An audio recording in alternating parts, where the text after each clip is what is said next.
Briefly introducing us. Yes, I am Sir Stephen Timms, the Member of Parliament for East Ham, Labour Member of Parliament.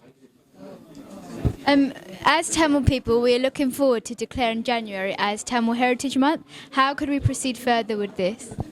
Well, I think it's a good proposal, and I look forward to seeing what the content of Tamil Heritage Month will be, what the events will be. It would be great to have some historical exhibitions, and perhaps particularly to look at the links between Britain on the one hand and Sri Lanka and Tamil speakers on the other.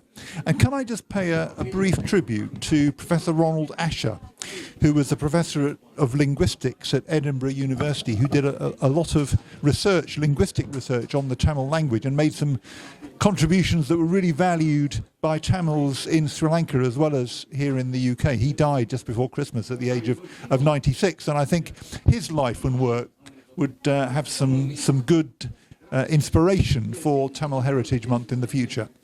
Thank you. UK being the penholder driving the transactional justice process in the UNHRC Geneva, could you request our government, along with the USA and India, to take proactive steps to find a negotiated political solution for the 74 years of conflict in Sri Lanka?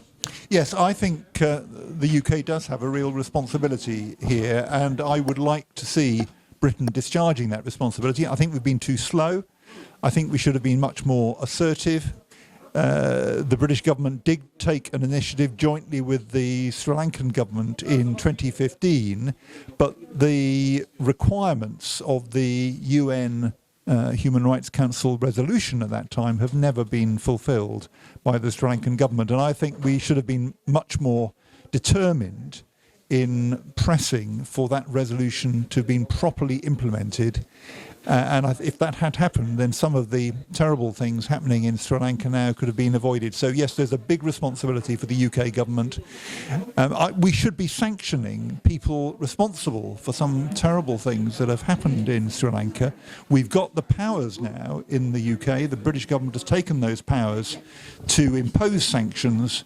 They should be imposing them, as the Canadian government has just done. So far, we've failed to do so, and I think we need a change. Thank you. Thank you. Wanna come? Thank you for having me.